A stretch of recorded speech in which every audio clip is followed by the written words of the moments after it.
कामशेत ग्रामपंचायतीची यापूर्वीची फेराकारणी सन 2019-20 या वर्षी झालेली होती। त्यानंतर दर 4 वर्षांनी येणारी फेराकारणी ही सन 2023-24 या आर्थिक वर्षामध्ये करणे अपेक्षित होते। त्यावेळी प्रत्यक्ष मोजमापे घेऊन किंवा नवीन बांधकामांचे मोजमापे घेऊन कर आकारणी मनुष्यबळाअभावी करता आली नाही। म्हणून ग्रामपंचायत प्रशासनाने इसवी सन 2023-24 चे जे शासनाने घोषित केलेले रेडी रेकनर दर आहेत ते दर ग्रामपंचायतीच्या कर आकारणी सॉफ्टवेअरमध्ये अपडेट करून त्यानुसार सन 2023-24 मध्ये नवीन कर प्रणाली लागू केली। त्या नवीन रेडी रेकनर दराप्रमाणे जी बांधकामे नवीन आहेत त्यांच्यामध्ये कर आकारणीमध्ये रकमेमध्ये वाढ झालेली असेल व जी बांधकामे जुनी आहेत त्यांच्या कर आकारणीच्या रकमेमध्ये घट झालेली असेल। एकंदरीत टक्केवारीमध्ये किती टक्के वाढ झाली हे मला आत्ता लगेच सांगता येणार नाही, रेकॉर्ड तपासून सांगावे लागेल। परंतु ग्रामपंचायतीने ही करवाढ जाणून बुजून केलेली नाही।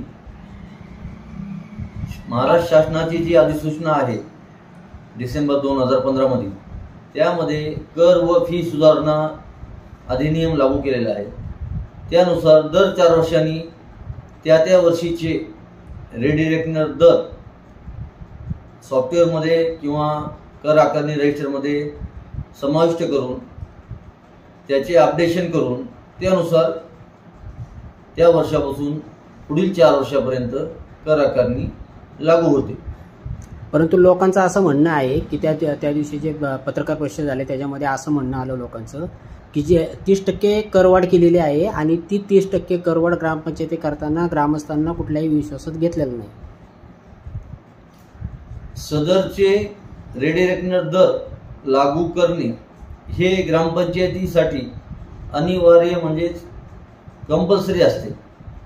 त्यासाठी मासिक सभेचा ठराव व ग्रामसभेचा ठराव त्यावेळी ग्रामपंचायतीने पारित करून घेतलेला आहे व त्यानंतरच नवीन रेडी रेकनर दराचे अपडेशन ग्रामपंचायतीच्या कर प्रणाली सॉफ्टवेअरमध्ये केलेले आहे।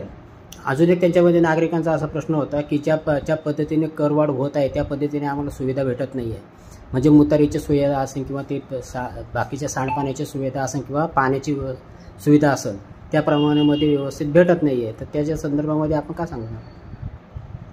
कामशेत ग्रामपंचायतीचा विस्तार नागरिकीकरण मोठ्या प्रमाणावर वाढलेले आहे व दिवसेंदिवस हा विस्तार वाढत चाललेला आहे।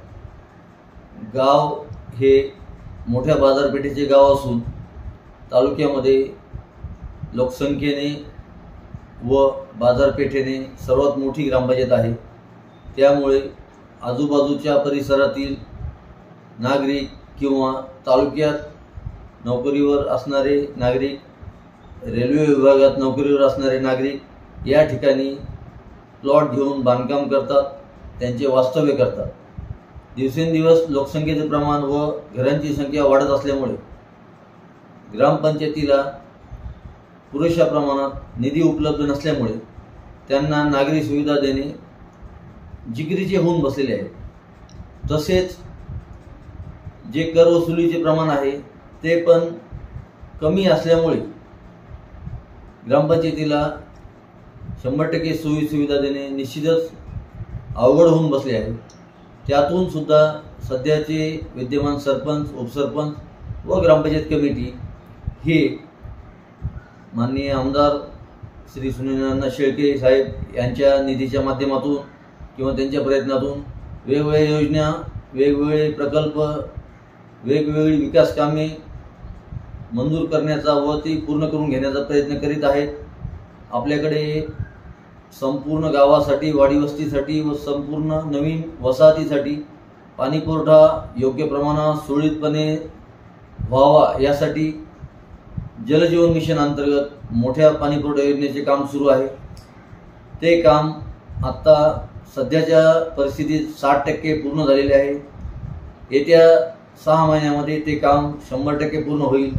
त्यानंतर कामशेत शहराचा, गावाचा, वाडीवस्तीचा, नवीन वसाहतीचा संपूर्ण पिण्याच्या पाण्याचा प्रश्न हा त्या माध्यमातून सुटेल.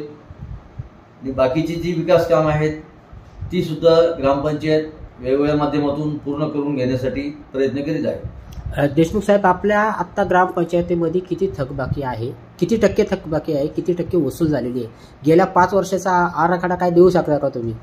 मागील 5 वर्षाचं तर मला सांगता येणार नाही, कारण येथील पदभार घेऊन मी या ठिकाणी रुजू होऊन फक्त मला 1 ते 1.5 महिन्याचा कालावधी झालेला आहे. आम्ही चालू म्हणजे संपलेल्या आर्थिक वर्षामध्ये जवळपास 40% पर्यंत कर वसुली झालेली आहे.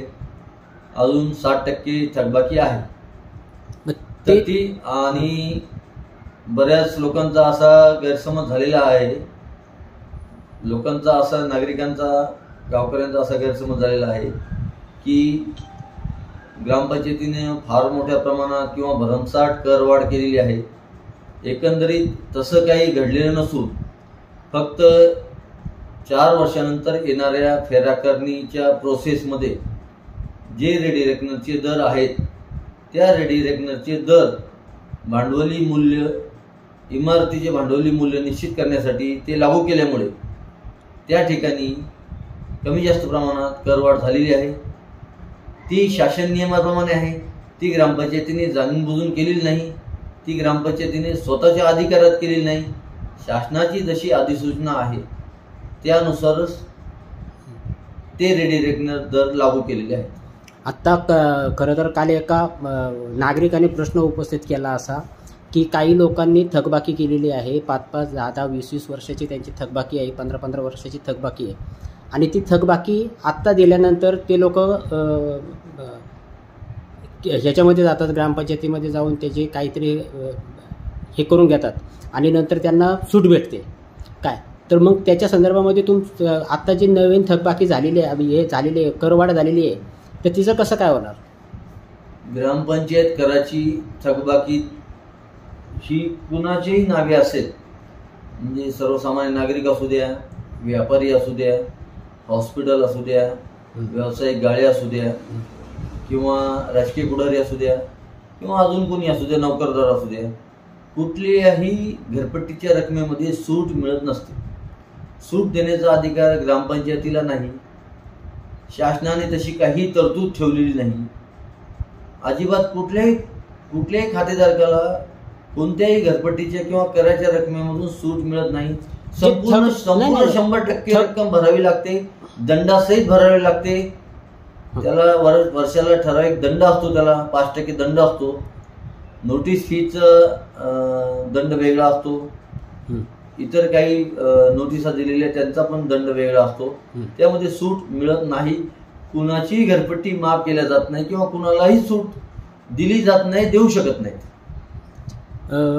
आता शेवटचा प्रश्न असा की आता जी हे करणार ह्याच्या जी करवाढ झालेली आहे, जी करवाढ आता ह्याच्यापुढं जी थकबाकी आहे ती गोळा करण्यासाठी ग्रामपंचायतीने काय योजना केलेल्या आहेत? आता ग्रामपंचायतीमार्फत दरवर्षी ग्रामपंचायतीकडून थकबाकीदार खातेदारांना किंवा चालू बाकीदार खातेदारांना, दोन्ही प्रकारच्या खातेदारांना त्यांच्याकडे जी काय बाकी असेल त्यासाठी आपण मागणी बिल बजावत असतो.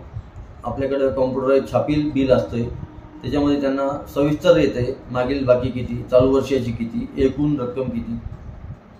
त्यानंतर आपण ग्रामपंचायतचे वसुली कारकून त्यांच्याकडे सातत्यानं तगादा लावून वसुली करण्याचा प्रयत्न करतात, वसुलीसाठी फिरत असतात. तसेच ज्यावेळी न्यायालयाकडून लोक अदालतची तारीख घोषित केली जाते त्यावेळी न्यायालयामार्फत सुद्धा आम्ही त्यांना नोटिसा बजावतो व त्या माध्यमातून वसूल करण्याचा प्रयत्न करतो. धन्यवाद.